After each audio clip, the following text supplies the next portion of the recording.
Good morning student, कैसे हैं आप सभी लोग। फ़िलहाल तो सब ठीक ही होंगे। तो हम लेके आए हैं अब एक न्यू टॉपिक जो मैंने आपको कल पढ़ाया था।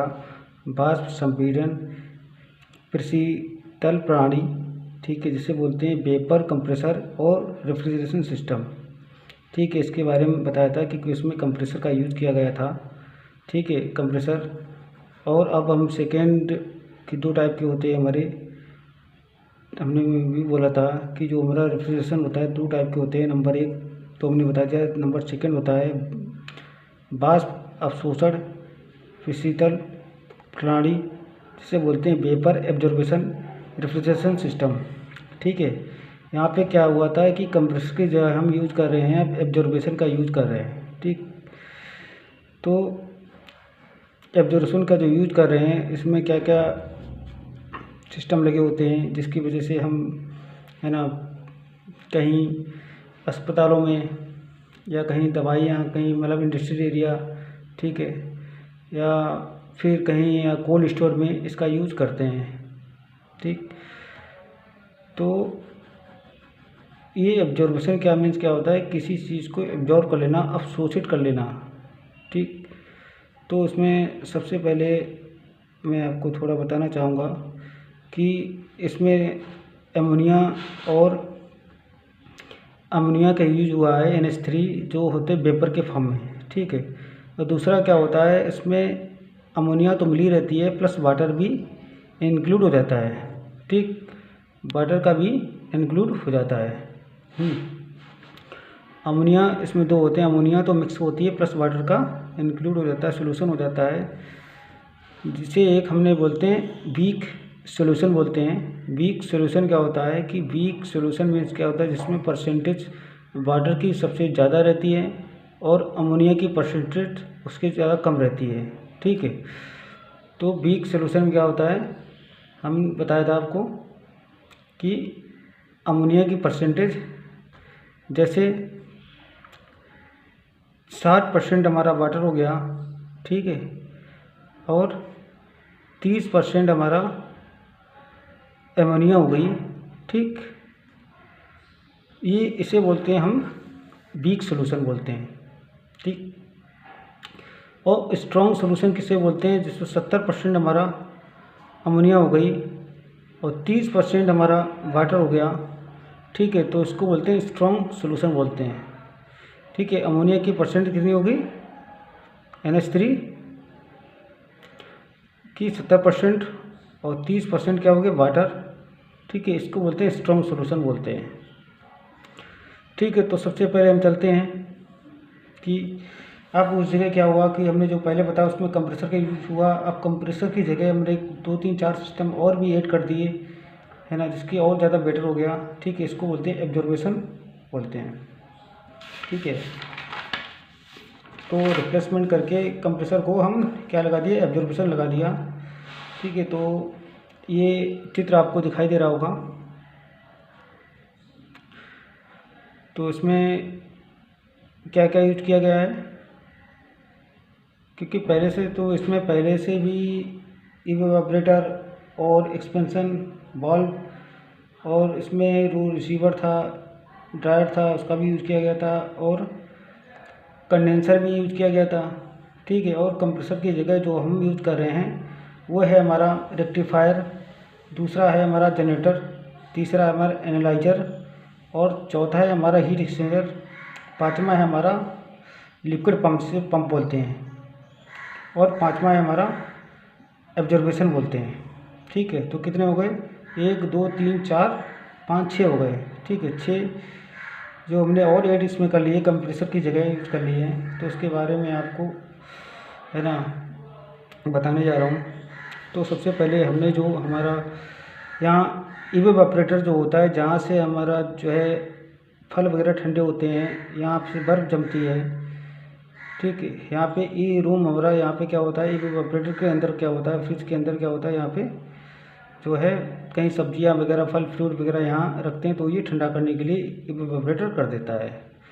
ठीक है, तो यहाँ पे भी कुछ मॉइस्चराइजेशन होता है यहाँ पे। ठीक है, जिसे लिक्विड के फॉर्म में, तो यहाँ से जो निकलते हैं कुछ लिक्विड के फॉर्म में और कुछ वाटर के फॉर्म में। ठीक, यहाँ से निकलते हैं वेपर के फॉर्म में, कुछ मिक्सिंग रहते हैं वाटर प्लस और अमोनिया। ठीक है, वेपर के फॉर्म में जब इंटर करती है ये आता है अवशोषक में आता है, जिसे बोलते हैं एब्जॉर्बेशन में होता है।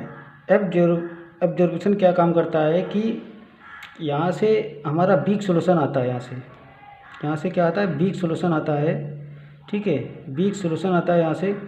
तो वीक सॉल्यूशन और इसका जो वर्क होता है कि ये वीक सॉल्यूशन को मतलब स्ट्रॉन्ग सॉल्यूशन में कन्वर्ट करता है ये। ठीक है, वीक सॉल्यूशन को क्या काम करता है, ये स्ट्रॉन्ग सॉल्यूशन को कन्वर्ट करता है। कैसे करता है कि जब यहाँ से आता है कि अगर आप यहाँ पे बहुत मतलब तापमान और प्रेशर भी ज़्यादा रहता है कि यहाँ पे क्या होता है कि जब इसके अंदर तो आता है लेकिन वो वाटर की परसेंटेज ज़्यादा रहती है और अमोनिया की परसेंटेज कम रहती है। तो तापमान की वजह से क्या होता है, यहाँ पे बहुत ज़्यादा हीटिंग होती है। हीटिंग के कारण हम करते हैं एक कूलिंग सिस्टम लगाते हैं, यहाँ पे कूलिंग वाटर के यूज करते हैं। यहाँ आपके वाटर इंटर करता है और यहाँ से हीट रिजेक्ट करता है। जो टेम्परेचर ज़्यादा हो जाता है यहाँ पे क्या करता है, यहाँ पे तापमान कम हो जाता है। जब तापमान यहाँ पे टेम्परेचर कम होगा तो यहाँ पे क्या होता है, वाटर की मात्रा मतलब कम हो जाएगी और तापमान का और जिसका जो है अमोनिया वाष्प जो होगा, ठीक है, वो ज़्यादा हो जाएगा। ठीक, तो यहाँ पे क्या होगा, वाष्प अमोनिया की मात्रा ज़्यादा हो जाएगी। जब हीट करेंगे तो क्या होगा, तो वाटर जो होगा उसकी परसेंटेज कम हो जाएगी और अमोनिया के क्या होगा, परसेंटेज बहुत ज़्यादा बढ़ जाएगी, जिसे बोलते हैं स्ट्रॉन्ग सॉल्यूशन बोलते हैं यहाँ पे। ठीक है, हीट क्योंकि इसकी वजह से क्या होता है कि कोई भी होता है, क्योंकि वाष्प जब हीट करते हैं उसको हीटिंग होता है, तापमान बढ़ाते हैं तो क्या होगा, अमोनिया बहुत जल्दी वाष्प हो जाती है, वाटर उतनी जल्दी नहीं होता है, जिसकी वजह से क्या होता है, वाष्प स्ट्रॉन्ग सॉल्यूशन हमारा इसके अंदर बन जाता है। जब ऑब्जर्वेशन के अंदर जब स्ट्रॉन्ग सॉल्यूशन बन जाता है, अब ये जो है इसके बाहर जाता है, ये यहाँ पे लगा होता है पंप का काम क्या होता है कि लो प्रेशर को हाई प्रेशर में कन्वर्ट कर देता है हमारा पंप। ठीक है, पंप के अंदर जो होते हैं, ठीक है, एक सक्शन यहाँ पे सक्स करता है, सक्शन क्रिएट हो जाता है। जब सक्शन का काम क्या होता है, बहुत ज़्यादा जब ये फैन के अंदर जाता है पंप के अंदर, ये प्रेशर यहाँ पे बहुत ज़्यादा कन्वर्ट कर देता है, हाँ, स्ट्रॉन्ग सॉल्यूशन के साथ, क्योंकि स्ट्रॉन्ग सॉल्यूशन जा रहा है इसके, है ना, पाइप में। ये इसके साथ फिर इसके बाद इंटर करता है ये हीट एक्सचेंजर के थ्रू। हीट एक्सचेंजर के थ्रू जब इसमें इसके अंदर जाता है, तब स्ट्रॉन्ग सॉल्यूशन के बाद, ठीक, तो कुछ जो पार्ट होते हैं जो लिक्विड साथ वो हट जाते हैं, कुछ एक्सचेंज करते हैं हीट। ठीक है, तो इसके बाद ये फिर इंटर करते हैं, इसके बाद करते हैं एनालाइज़र में।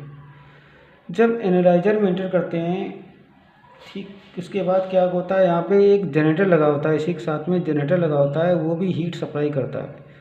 जब हीट सप्लाई करता है, बहुत ज़्यादा हीटिंग देता है, हीट करता है। जब हीट करने के बाद जो वेपर जो होता है हमारा किस में हो जाता है, जो वेपर होगा वो अमोनिया बहुत ज़्यादा वाष्प में बन जाएगी और जो लिक्विड फॉर्म नीचे पोर्शन नीचे गिरने लगेंगे। ठीक है, और मतलब जो अमोनिया अलग हो जाएगी और वाटर अलग हो जाएगा। जो अमोनिया जो वाष्प होगी वो ऊपर चला जाएगा, वो सीधे चला जाएगा अवशोषक के अंदर, जिसे बोलते हैं रेक्टिफायर। जब रेक्टिफायर यहाँ पे कुछ हमारे पार्ट मॉइस्चराइजेशन के लिक्विड के फॉर्म में जो आते हैं, उसको रिड्यूस करने के लिए हम रेक्टिफायर का यूज करते हैं। ठीक, तो यहाँ पर भी क्या होता है कि यहाँ से कुछ ऐसे पार्ट हमारे लिक्विड के पार्ट मॉइस्चराइजेशन आ जाते हैं, तो इसको रिड्यूस करके हटा देता है और लिक्विड जो स्ट्रॉन्ग जो होता है वो यहाँ पे जो ज़्यादा मात्रा होती है लिक्विड की, ठीक है, वाटर की, और थोड़ा बहुत मिक्स अमोनिया रहती है, तो ये फिर स्ट्रॉन्ग इसमें एनालाइज़र में चला जाता है। ठीक, फिर इसमें वही चीज़ प्रोसेस होता है, फिर ये नीचे चला जाएगा, है ना, जिसे बोलते हैं वीकनेस सॉल्यूशन। मतलब यहाँ पे क्या होगा, वीकनेस में क्या होगा, वाटर की मात्रा ज़्यादा रहेगी और अमोनिया की मात्रा कम रहेगी। फिर वही हीट एक्सचेंजर के अंदर आता है, फिर ये यहाँ पे हाई प्रेशर हो गया और ये लो प्रेशर में कन्वर्ट हो जाता है। ठीक, लो प्रेशर रिड्यूसिंग वाल्व लगा होता है, लो प्रेशर, उसके बाद फिर वही एब्जॉर्बेशन में आ जाता है। ठीक, तो फिर वहाँ पे यहाँ पे भी क्रिया करता है। क्रिया होने लगती है। फिर यहीं पे एक स्ट्रॉन्ग सोल्यूशन बनाता है ये, ठीक। क्योंकि हीट ज़्यादा होती है यहाँ पे ठंडा, जब ठंडा करेंगे तो क्या होगा, जब ठंडा करेंगे तो यहाँ से अमोनिया बहुत ज़्यादा हीटिंग आ रही है, तो अमोनिया ठंडा करेंगे तो क्या होगा, जब कूलिंग करेंगे तो अमोनिया की मात्रा ठंडी होगी, ठीक है। तो अमोनिया ज़्यादा ठंडी हो जाएगी, ठीक। जब अमोनिया ज़्यादा ठंडी हो जाएगी तो यहाँ वाटर की जो होगा, वाटर की स्ट्रेंथ कम हो जाएगी, अमोनिया की स्ट्रेंथ ज़्यादा हो जाएगी, इसको बोलते हैं स्ट्रॉन्ग सोल्यूशन बोलते हैं। अब इसके बाद यहाँ से जो आ रहा है हमारा वेपर फॉर्म, जब इंटर किया यहाँ से कुछ पार्टिकल्स लिक्विड फॉर्म इसमें आ गए, ठीक है। स्ट्रॉन्ग सोल्यूशन के बाद इसके बाद फिर जब वाष्प गया ऐसे, ठीक है, वाष्प गया, तो जब वाष्प गया यहाँ से वेपराइजेशन होगा, तो यह हाई प्रेशर और हाई टेम्परेचर के साथ वेपर के फॉर्म में इंटर करेगा, वो है कंडेंसर। तो कंडेंसर भी काम क्या होता है, हीट को रिड्यूस कर देता है, हीट को रिड्यूस करता है हाई तापमान के साथ। जब हाई तापमान इसके अंदर इंटर होता है हाई प्रेशर के साथ, तो ओनली टेम्परेचर को रिड्यूस करता है कंडेंसर, ठीक है। क्योंकि यहाँ पे कूलिंग सिस्टम लगा होता है, फैन या कोई भी, जिससे नहीं आप इंजन में लगाते हो कूलिंग वाटर, इंजन को ठंडा करने के लिए हम पानी को अंदर से ट्रांसफ़र करके फिर बाहर भेज देते हैं, ठीक है। ऐसे ही इसके अंदर कंडेंसर के अंदर होता है फिलहाल तो, ठीक है। तो यहाँ पे पानी ऊपर गिराते हैं ना, आपने कभी भी कोल्ड स्टोर में देखा होगा, तो ऊपर से कंडेंसर के ऊपर कंडेंसर पाइप लगे होते हैं बिल्कुल, है ना, टेढ़े मेढ़े इस तरह पाइप, तो उसके अंदर पानी गिरता रहता है, कूलिंग होता रहता है, क्योंकि उसका तापमान बहुत ज़्यादा होता है जब इंटर करता है कंडेंसर के अंदर, तो पानी ऊपर फुब्बारा नहीं चलते रहते हैं, आप कभी कोल्ड स्टोर में देखिएगा तो उसमें लगे होते हैं। तो उसमें क्या होता है, इसको तापमान को रिड्यूस करता है, ठीक है, जिसकी वजह से यहाँ पे क्या होता है, हाई प्रेशर तो बना रहता है और तापमान हमारा लो हो जाता है, ठीक। जब ये जाता है इसके अंदर तापमान, तो ये द्रवग्राही, जिसे बोलते हैं लिक्विड रिजर्वायर, मतलब एक रिजर्वायर टाइप का, टैंकर टाइप का होता है, जिसके अंदर लिक्विड भरा रहता है और प्लस वेपर होती है, ठीक है। दोनों जब मिक्सिंग हो जाते हैं, इसके बाद आता है ये हमारा प्रसार वाल्व लगा होता है। प्रसार मीन्स क्या होता है, एक जो इनलेट का जो एरिया होता है वो बड़ा होता है, और आउटलेट का एरिया हो जाए वो छोटा होता है, स्मॉल होता है। जब इसके अंदर इंटर गया तो हाई स्पीड के साथ गया, तो हाई स्पीड क्या होता है, जब एक एरिया, देखो एरिया बड़ा होता है और एरिया छोटा होता है, वेलोसिटी जब आउटलेट निकलती है तो वेलोसिटी बहुत ज़्यादा निकलती है, वहाँ पे प्रेशर कम होता है। जब वेलोसिटी बहुत ज़्यादा होती है, प्रेशर कम होता है, जब यहाँ से आउटलेट में निकलता है, तो यहाँ पे एक्सपेंशन वाल्व लगा है, जिसे बोलते हैं थ्रोटिंग, ठीक है, थ्रोटिंग वाल्व लगा है। तो यहाँ पे हमारा लो प्रेशर भी हो जाएगा, और पहले से भी था हमारा तापमान टेम्परेचर, तो यहाँ से निकलेगा, जो निकलेगा वो हमारा चिल्ड वाटर बहुत होगा, बहुत ही ठंडा वाटर होगा, ठीक है। जब इसके साथ जो हमारा गया वेपर और प्लस और वाटर के साथ जो मिक्स होता है, इसके बाद इसके साथ गया, है ना, तो इवेपोरेटर के अंदर इंटर करेगा, ठीक है। इसके बाद क्या होता है, यहाँ पे भी एक हमारा फेस यहाँ पे भी चेंज होते हैं, ठीक है, यहाँ पे फेस इसमें चेंज हो जाता है। मतलब क्या कि हमारा जो है कुछ लिक्विड बना रहता है पहले से भी, उसको भी ऑब्जॉर्व करता है, जिसकी वजह से और भी ज़्यादा यहाँ पे ठंडक और होती है, जिसकी वजह से हम ना फल फ्रूट या जैसे कोई भी कोल्ड स्टोर में जो होते हैं आलू वगैरह, जो उसको ठंडा कर देता है, ठीक है, ये होगा। तो यहाँ पे वेपर के फॉर्म में आ जाता है। तो हमारा दो इसमें भी सॉल्यूशन वेपर के फॉर्म में आता है, वेपर प्लस लिक्विड,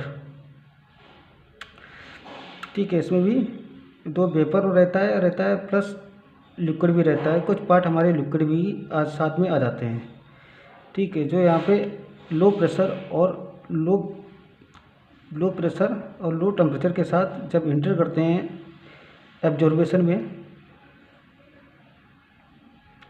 ठीक है, जब इंटर करते हैं तो इसमें क्या होता है कि जो है एब्जॉर्ब का काम क्या होता है, एब्जॉर्बेशन का काम क्या होता है कि ये लिक्विड प्लस वेपर को खींच लेता है, ठीक है। यहाँ पर भी क्या होता है कि जो बहुत ज़्यादा हीटिंग होने लगती है, हीट को रिड्यूस करने के लिए हम, है ना, ये कूलिंग करता है ये, ठीक है। यहाँ से इनलेट कूलिंग जाती है, आउटलेट रिजेक्ट होता है हीटिंग।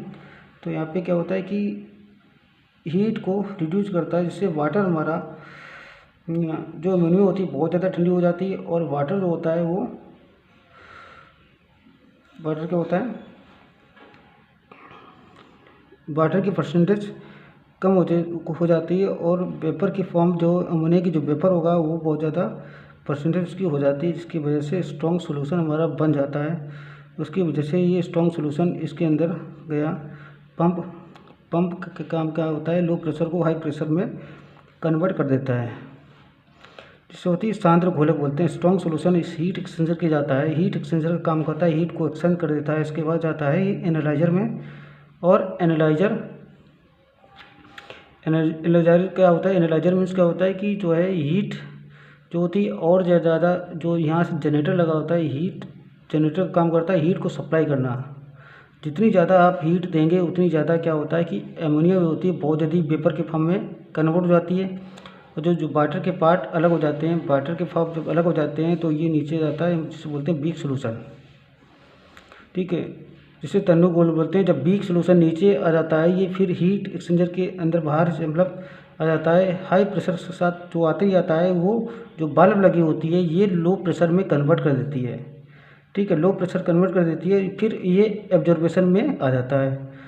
तो यहाँ पे हमने जो लगाया है रेक्टिफायर का मतलब इसलिए लगाते हैं क्यों, अगर इसको ना लगाएं तो क्या होगा कि लिक्विड के जो पार्ट और प्लस वेपर के भाप ये बाहर चले जाएंगे इसमें हाई प्रेशर और हाई टेम्परेचर के साथ, और ये कंडेंसर के पाइपों में जो बर्फ़ होती है, आइस होती है, हमारी जम जाएगी, जिसकी वजह से ये हमारा कंडेंसर डैमेज हो जाएगा और यहाँ पे है ना ये ब्लॉक कर देगा, जिससे कई सारे लॉसेस होते हैं, हानियाँ होती हैं। इसकी वजह से हम ये अवशोषक रेक्टिफायर का यूज़ किया गया है। ठीक है, तो हमने अभी तक तो यहाँ पे देखा है कि जहाँ तक कि हमने आपको पंप के बारे में बताया था। ठीक है, यहाँ पे सिर्फ कंप्रेसर का यूज नहीं किया गया है। ठीक है, कंप्रेसर का काम हमने आपको बताया था, लो प्रेशर को हाई प्रेशर में कन्वर्ट कर देता है, क्योंकि उसके अंदर कोई उसमें क्या होती है कॉइलें टाइप की लगी होती हैं, कॉपर की कॉइलें लगी होती हैं। ठीक है, जो इलेक्ट्रिसिटी से कनेक्ट रहता है। उसके अंदर क्या अमोनिया की गैस भी भरी होती है। ठीक है, जो कि आप देखेंगे बहुत ठंडी होती है अमोनिया, आपको पता होगा। तो यहाँ पर भी फिर यहाँ से वही प्रोसेस होता रहता है, ये रिजर्वायर में इकट्ठा होता है प्लस, है ना, वेपर और लिक्विड, और किसके फॉर्म में, लो हाई प्रेशर और लो टेम्परेचर में। ठीक है, तो इसके बाद भी ये भी प्रसार के अंदर जाता है। प्रसार भी क्या कन्वर्ट कर देता है कि प्रेशर तो हमारा मतलब कम कर देता है, और इसका तापमान तो ऑलरेडी पहले से ही था कम। ठीक है, तो ये किस में कन्वर्ट कर देता है, एक चिल वाटर में। चिल वाटर बहुत ठंडा वाटर में कन्वर्ट कर देता है, और ये किसके अंदर चला जाता है, ये इवोपोरेटर के अंदर चला जाता है। यहाँ पे जहाँ पे हम मतलब एक कोल्ड रूम होता है, ठंडा रूम होता है। ठीक है, जहाँ से फल फ्रूट वगैरह रखते हैं। ठीक है, उसके अंदर ये हमारा रूम होगा। ठीक है, आप फ्रिज के अंदर देखा होगा। तो यहाँ पर भी एक यहाँ पे भी फेस चेंज होता है। ठीक है, इधर भी फेस चेंज होता है। तो यहाँ पर भी हमारा लो प्रेशर और लो वेपर के साथ कुछ लिक्विड के फॉर्म में आ जाते हैं, है ना। तो इसकी वजह से हम क्योंकि ये एब्जॉर्प्शन का काम करता है, ये भी आपको भी पता होगा कि यहाँ से वेपर और लिक्विड को अब्सॉर्ब कर लेता है, अवशोषित कर लेता है। और जब कर लेता है, यहाँ पे बहुत ज़्यादा हीटिंग रहती है। हीटिंग की वजह इसको रिड्यूस करने के लिए, कम करने के लिए हम कूलिंग सिस्टम का यूज करते हैं, जिसकी वजह से है ना हमें हीट ठंडा हो जाए। जब ठंडा हो जाए क्या होगा, तो ठंडा होने से क्या मतलब वाटर जो है की मात्रा कम हो जाएगी, और जो अमोनिया जो होता है वेपर के फॉर्म में बहुत ही ज़्यादा परसेंटेज हो जाएगी, अमोनिया बहुत ज़्यादा ठंडी हो जाएगी। ठीक, तो ये बन जाता है हमारा स्ट्रॉन्ग सोल्यूशन। ठीक है, वैसे ही एक साइक्लिंग प्रोसेस है, वैसे ही चलता रहता है। तो आपको अगर समझ में ना आए तो एक बार भी कमेंट करना। ठीक है, तो आज के लिए इतना ही सही है। ओके।